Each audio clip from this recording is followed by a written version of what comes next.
Isométrica. La isométrica es una perspectiva axonométrica ortogonal. En la perspectiva isométrica, que es una de las más usadas, los tres ejes, el eje Y, el eje X y el eje Z, entre ellos forman 120 grados. Además, en esta perspectiva isométrica, los planos YZ, YX y XY tienen el mismo valor. Por eso es que se llaman perspectiva isométrica, medidas iguales. Este es entonces el esquema principal para dibujar una perspectiva isométrica. Sin embargo, para aprender a construir estas perspectivas en el sistema que vamos a estudiar, entonces lo que queremos es, por ejemplo, trazar una recta. ¿Qué pasa si trazamos una recta horizontal desde el centro,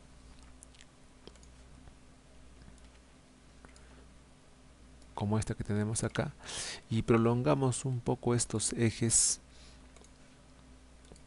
como el eje Y, que se prolongue un poco en este sentido, que el eje X también se prolongue en ese sentido? Entonces lo que tendríamos sería un eje X en este sentido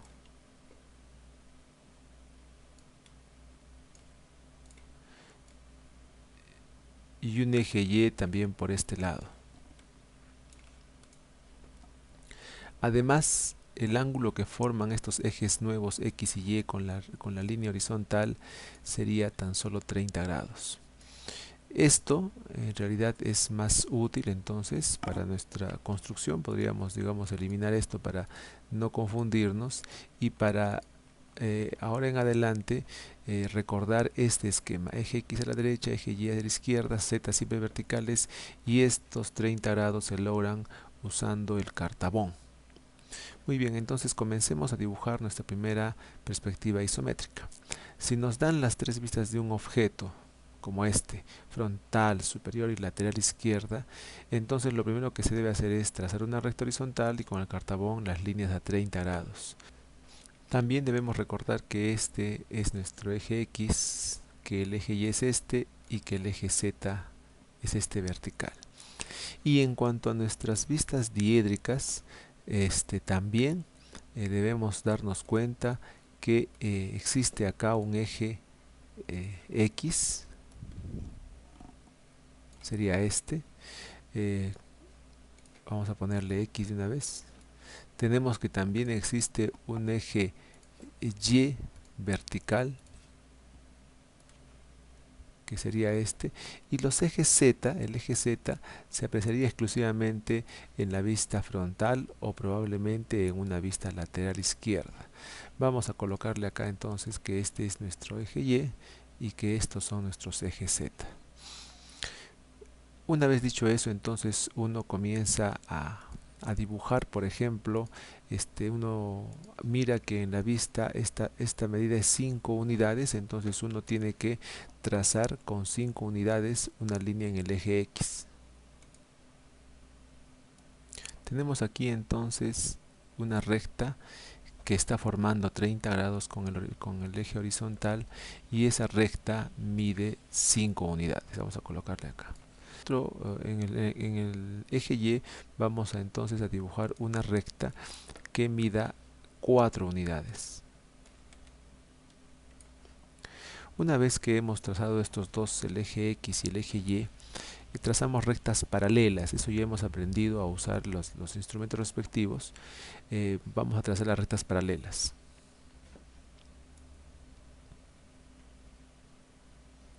Ahí está una recta paralela, y de esta trazamos también su recta paralela.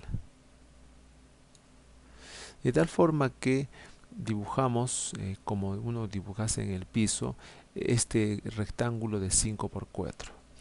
Lo que sigue a continuación entonces es dibujar rectas verticales que corresponden al eje Z. Entonces lo que hay que hacer es trazar de esta parte líneas que midan 3 unidades, que vamos a suponer que es esta longitud. Esto entonces es 3 unidades, que corresponde a esta medida. A continuación trazamos en cada vértice, en cada arista, las líneas verticales de 3 unidades.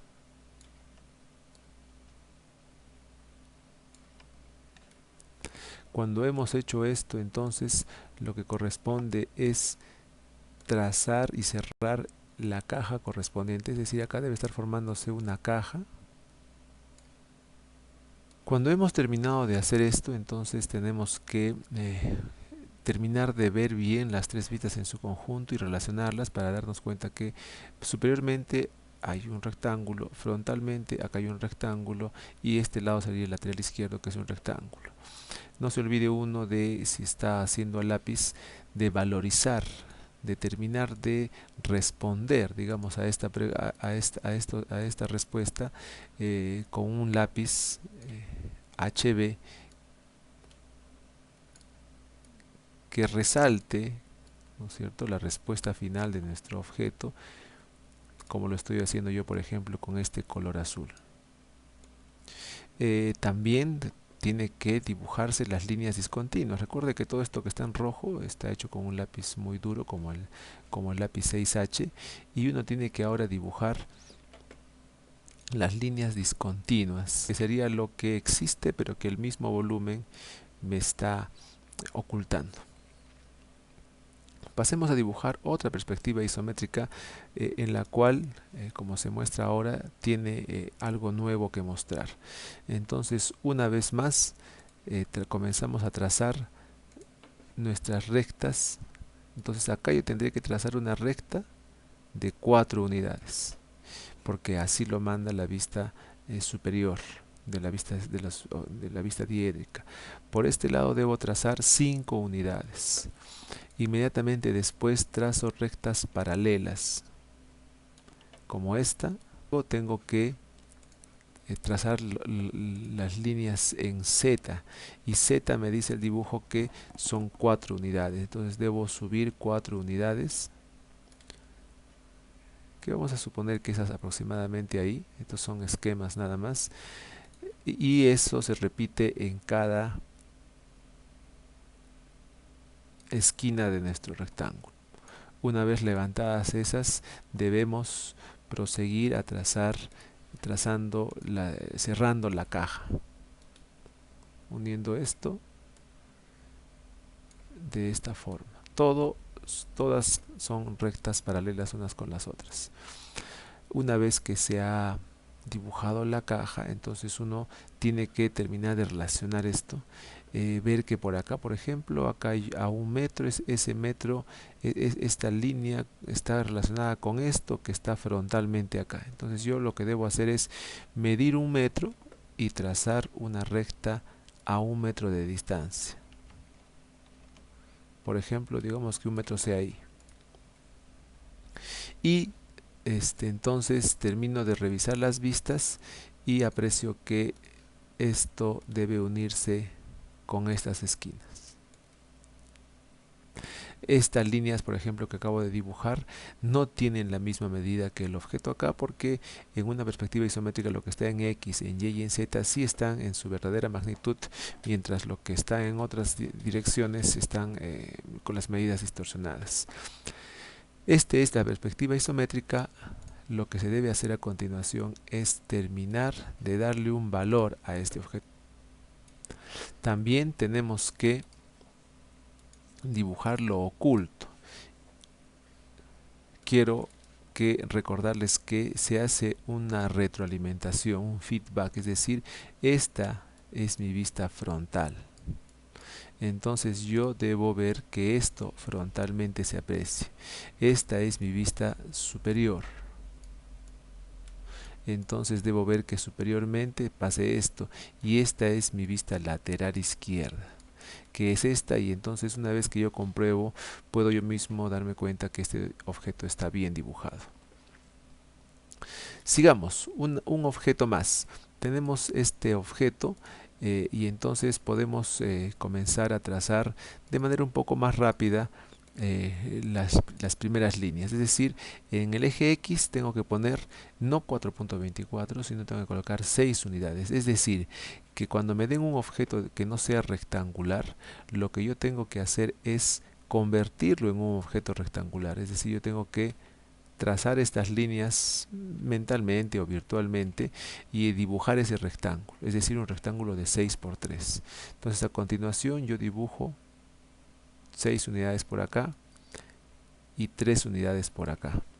A esas líneas, como hemos estado haciendo en casos anteriores, se le saca una recta paralela en ambos sentidos. Cuando se ha hecho eso, no, entonces encontramos recién el triángulo, recién lo dibujamos el triángulo. Y el triángulo este está en el punto medio entiéndase que es este, y uno entonces con estos puntos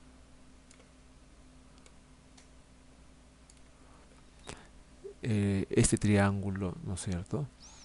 Luego tengo que seguir levantando las alturas. Y la altura me dice esto que es 4, entonces yo tengo que subir 4 unidades. Eso lo hemos repetido en todas las esquinas, en todos los vértices de mi rectángulo base. Luego de eso hemos estado también cerrando el triángulo, la caja. Cuando hemos hecho esto, tenemos que ver las vistas y ahora sí relacionadas. Tenemos que entender que este objeto es una pirámide, pero no una pirámide asentada en el piso, sino una pirámide en el plano frontal. Y que es importante entonces que este punto, que es el vértice, que se ve acá y que se ve acá, ese punto vértice, lo ubiquemos en nuestra vista, que ya más o menos está ubicado acá, pero no está en el piso. Si estuviese en el piso, este punto estaría por acá, pero no lo está, está a 1 metro, como se puede ver acá, de distancia. Por lo tanto, yo tengo que trazar una recta, levantar ese vértice que está en el piso, subirlo 1 metro. Y supongamos que ese metro es aproximadamente ahí.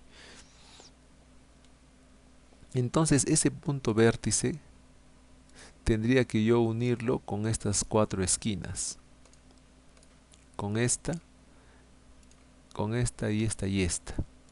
Entonces, como ya sé que esa va a ser mi respuesta final, puedo yo comenzar a darle de una vez un valor a esto. Es decir, puedo comenzar a unir esta arista con este punto, también este vértice con este. También acá este último no lo puedo dibujar con línea continua porque está tapado por el mismo volumen. Entonces tendríamos nuestra vista isométrica de esta pirámide. Cuando se nos presenta el caso de una circunferencia, ya sea dentro de un cilindro, dentro de un cono u otro objeto, entonces vamos a explicar cómo dibujar isocírculos. Sin embargo, dado que este es un caso especial, tenemos que recordar que cuando nos dan esto, tenemos que considerar que esto no es un triángulo, esto no es una circunferencia, esto es, digámoslo así, un cuadrado, una caja, la cual tendría de lados 4x4, y eso es lo que hay que dibujar acá, de 4x4. Voy a hacer un poco más grande yo esto para que se aprecie más. Digamos que esos son 4 unidades y que por este lado también hemos dibujado de 4 unidades una recta. Luego hemos construido sus rectas paralelas como esta y esta. Entonces tenemos ahí un cuadrado perfecto. Antes de continuar a levantar el volumen, porque hay que levantar 5 unidades porque es el eje Z, quiero explicar acá cómo se procede para dibujar un isocírculo, porque ese es el término exacto para circunferencias que se muestran en perspectiva isométrica. Un isocírculo, que es al fin y al cabo una elipse, pero que es una elipse que puede dibujarse con compás, con arcos de circunferencia. Entonces necesitamos nosotros tener a la mano un compás, pero antes de usar el compás vamos a ver cuáles serían nuestros puntos de centro para estas 4 arcos de circunferencia. En este rombo, porque si lo vemos bidimensionalmente es un rombo, tenemos 2 ángulos obtusos y dos ángulos agudos. Siempre nos van a interesar los ángulos obtusos. Es decir, estos puntos se convierten entonces en nuestros centros para el arco de circunferencia 1 y centro para el arco de circunferencia 2. Nos faltan sin embargo un tercer y un cuarto centros de circunferencia, y eso se lo obtiene trazando una recta que comience en centro 1 y que vaya al punto medio de este lado. Es decir, si nosotros encontrásemos el punto medio ahí, tendríamos que trazar una recta acá. Lo mismo hacemos por acá. Trazamos el punto medio, que sería ese, y por este lado de una vez ubiquemos nuestro punto medio también para hacer lo mismo en el sentido contrario. Entonces, con una escuadra, porque estamos trabajando, entiéndase esto, con una escuadra, yo tengo que trazar, y lo vamos a hacer con un color diferente para que se diferencie. Vamos a trazar de centro 1 una recta a este lado, y de centro 1 una recta también a este otro punto medio. Lo propio haremos de centro 2 al punto medio opuesto, y de centro 2 al punto medio opuesto. Cuando hemos hecho esto, entonces hemos encontrado dos puntos más, que serían estas intersecciones, el centro 3 y el centro 4. Le vamos a poner acá centro 3 y centro 4. Centros ya establecidos, y con la ayuda del compás comenzamos a trazar esos 4 arcos de circunferencia. Ponemos la punta del compás en el centro 1, estiramos hasta este punto, hasta el final de esta línea verde, y trazamos un arco de circunferencia que vaya desde ese punto hasta este otro. Lo mismo hacemos con centro en 2, y trazamos nuestro segundo arco de circunferencia, como lo podemos ver ahí. A continuación ponemos el compás en el centro 3. Vamos a girar un poco esto, ahí más o menos debemos medir hasta ese punto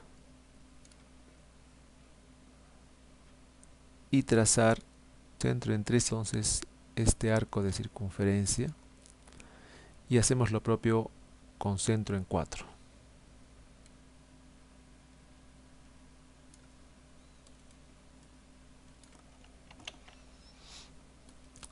Ahí tenemos nuestro cuarto arco de circunferencia. Obviamente no ha quedado muy preciso, el programa no permite tener tanta precisión, pero la idea es que acá se ha construido un isocírculo. Esto deberá repetirse en la parte superior, porque todavía no hemos terminado de construir la isométrica, solo hemos dibujado, digamos, el isocírculo que estaba mandando la vista superior. Tenemos que subir entonces de 5 unidades. Cuando hemos logrado nuestro cometido, entonces tenemos que terminar de realizar nuestra perspectiva isométrica, es decir, unir, por ejemplo, estas líneas tangentes y darle valor a estas otras líneas. Y también debemos recordar que estas líneas en realidad no se ven. Estas líneas habría que ponerlas siempre con línea discontinua.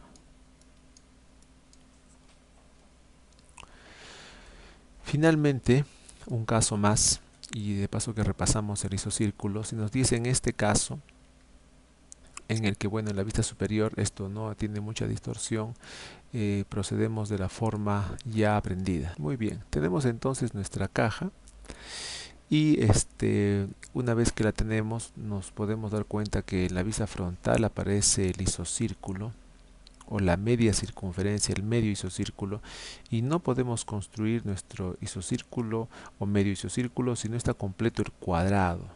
Y acá hay medio cuadrado, este es un rectángulo de 6 por 3. Lo que tenemos que hacer es completar el cuadrado para que de esa forma el procedimiento antes aprendido también funcione. Entonces lo que estoy haciendo yo es completar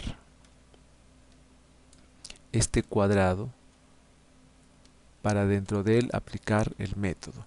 El método, si lo recordamos, decía que con centro en 1, que del rombo, el rombo tiene ángulos obtusos que serían este, y ángulos agudos que no nos interesan.